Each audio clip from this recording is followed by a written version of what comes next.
खोजी अखिया रहेला इंतजार में, दिल भइल दीवाना तोरा प्यार में, दिल भइल दीवाना तोरा प्यार में। पार्टनर जिंदाबाद जिंदाबाद जिंदाबाद। अरे का हो? ई सुरक्षा है।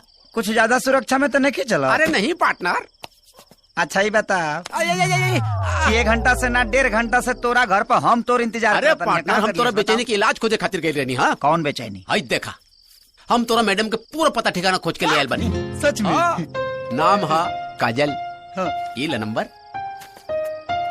है सूत गईलू का? सूती ने तो कहा रात में कुदारी चलाई। अरे तो खिसियात का है बाड़ू? मुंह मारो रउआ रहन के, बेटी सयान भैलीसन और रउआ जब देखा खखुओले रहनी। सुत जाई। तो का करी, कंठी उठा ली कि कटवा दी? रे ई तो लैंडलाइन है।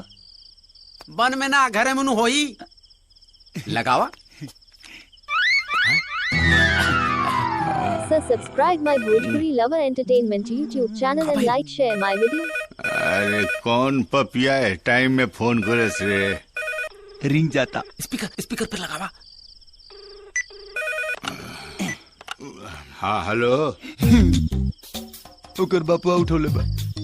अब का हुई? लेते ना, ना, हम ना करब। अरे को बोल रहा है? बोलिए ना भाई। अरे नमस्कार, ये पटना का आकाशवाणी केंद्र है। अब आप शंकर भारती से हिंदी में समाचार सुनिए। फोन में आकाशवाणी ई कब से आ गई? आहे टाइम में हम तार समाचार सुनी। कौना देश के बेवकूफ हवे रे? हट। नमस्ते, आप देख रहे हैं भोजपुरी लवर एंटरटेनमेंट की मजेदार video. Darling I am coming. फिर लगावा। अच्छा दोबारा लगावा।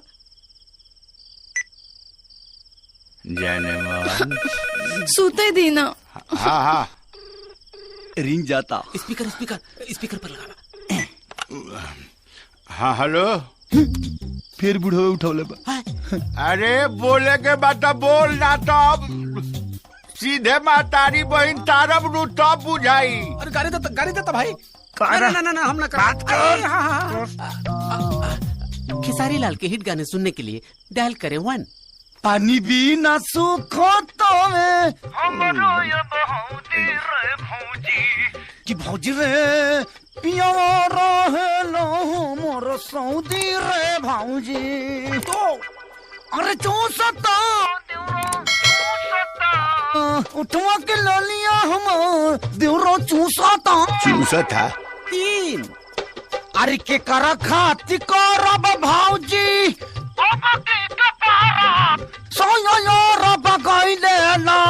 तू खेसारी लाल का मौसा हुआ कुकुर कहेगा। फिर से काट देलस। ई प्रचार वाला रातों को नहीं खन से सुतत। लागत हमारे प्यार दिल के भीतर ये बुझबुझी छोड़ के खत्म हो। ना बाबू, अपने जी के बचा के रखा। हाँ। अपने प्राण के संभाल के रखा। हाँ पार्टनर चल हमरा साथे। चले। अरे चल चल।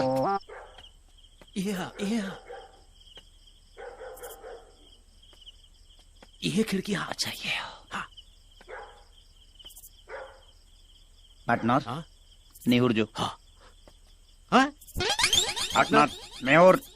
अरे पार्टनर देखा, गलत बात मत कर पार्टनर। हाँ देखा, हम ऐसा कभी भी नहीं सोचे रहनी की दोस्ती में ये सब भी करे के पड़ी। हमेशा दिमाग वही में रहता। अच्छा। तो केहू देखे ना वो खाती नहीं होता नहीं नेहुर जो। अच्छा ठीक बा ओके। होने देखो ने। हाँ